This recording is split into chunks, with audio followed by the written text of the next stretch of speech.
What's up guys, Andrew Baena here, and today I'm going to be talking about a new product from Solemn Tones. If you've watched my videos in the past, I've talked about Solemn Tones before.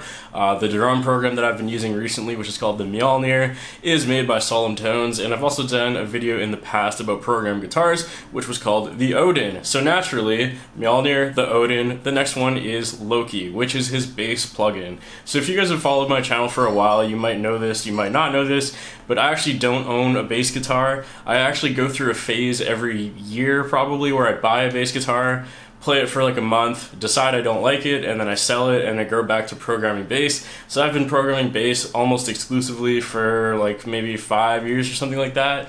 And every time I try to get a real bass to get back into playing, I don't know, I just don't like it. I find programming bass always sounds kind of better, and it's honestly more efficient than learning how to play the bass properly. Maybe I just suck at bass. I don't know. Maybe I'm just shitty. I don't know.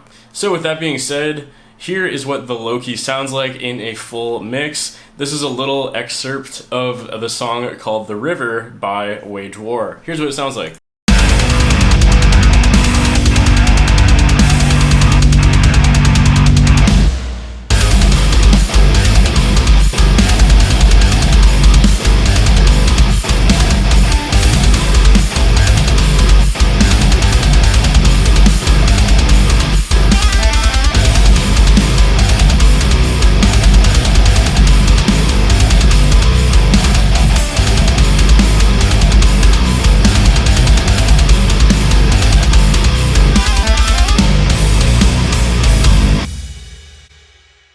Alright, so that's what the Loki sounds like in a full mix. I just want to show what it actually looks like. So the best part of the Loki is that it's green, neon green, which is obviously the best color for any instrument ever.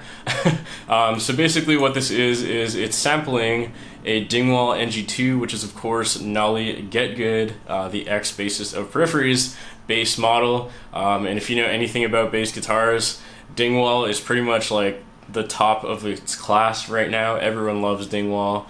I've played a real Dingwall before and it was amazing, but a real Dingwall is like $3,000 and this is $75, I think. So basically Solemn Tones made a bass plugin that's pretty much idiot proof. As soon as you load the plugin, it'll look exactly like this. So I'm gonna solo the bass so you can hear what it sounds like, and play it one more time.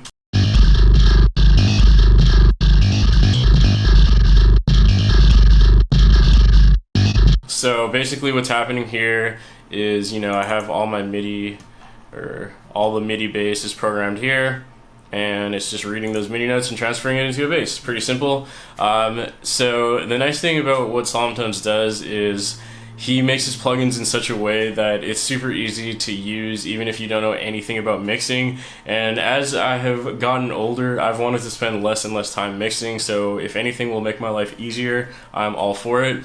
So instead of humanizing bass MIDI notes like in here and, you know, selecting a bass note and fucking with its velocity, instead of doing that, Solemn Tones built in a humanized function into Loki. So it's just the style right here, so you can humanize it however much you want. I usually leave it around like 2 or 3, but this is what it sounds like if you play with it.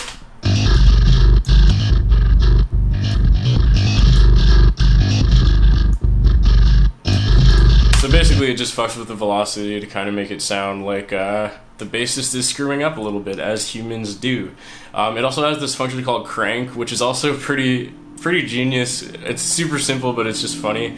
So basically this prevents you from accidentally messing up the MIDI. So if you have the crank function enabled, what it's basically doing is it's putting your velocity of every single MIDI note at the maximum it could possibly be. So even if you have humanization going on in your MIDI, it's just going to override that and use this humanized function anyways. You can of course turn that off if you don't want to use it, but it's kind of a nice way to make this even more, I guess, idiot proof. And you know, as soon as you import a MIDI, it doesn't matter what the velocities are, this is just going to do its own thing, so that's kind of nice. It of course has its own EQ if you don't want to use a different EQ like you know, the one built into your DAW. This is actually turned off, but just as an example, you know, instead of doing something like that, you just got 3 knobs, low, mid, high. You can turn them up, turn them down, whatever you want.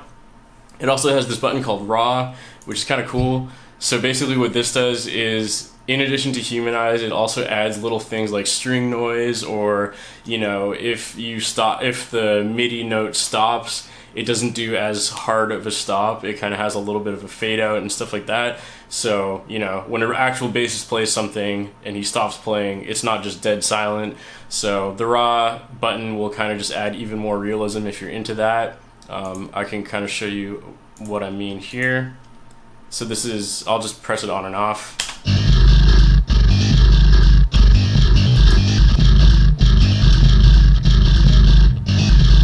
So it's pretty subtle, but basically you can hear it, especially on those parts where the bass is stopping. You can kind of hear that like slight, like kind of like the sound of a palm hitting the string, almost like a bassist would do if he was stopping a note.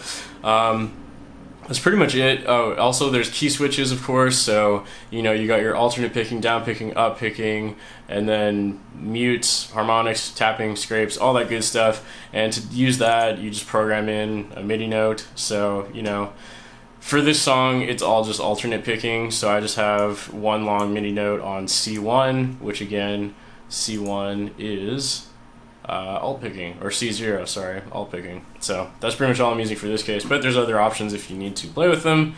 The last thing I want to talk about with this bass is, of course, if you don't like the bass tone that it starts out with, which is the Maxim's bass tone, you can also switch it over to raw DI, of course, and it'll just give you a DI ding-wall sound. I'll show you guys what that sounds like in a second here, as soon as it's done loading. All right, there we go. So now this will just be a DI bass, which obviously doesn't sound that desirable, but you can then, of course, like add your own bass tone if you want.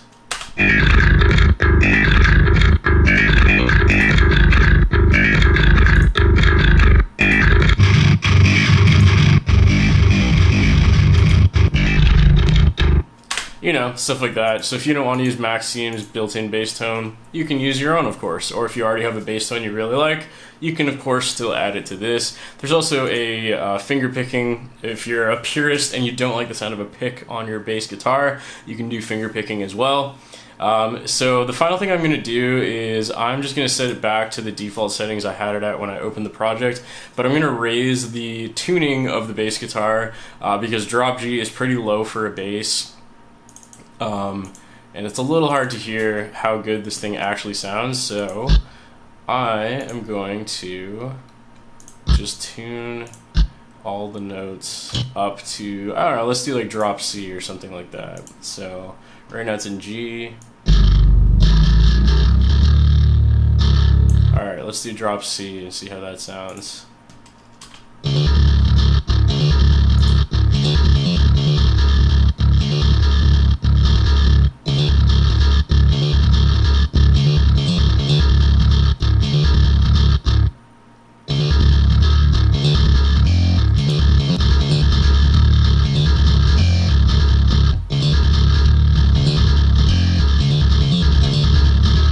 Yeah, anyways, you guys get the point. That's pretty much all I have to say about this Loki Dingwall bass. I'm definitely going to be switching over to this from now on. Another really important thing that I want to make sure to mention is it does not use contact, which is amazing because I hate using contact so much, and I'm glad I do not need to use it ever again. I now have nothing that uses contact, and I'm very happy to stop using that as soon as possible.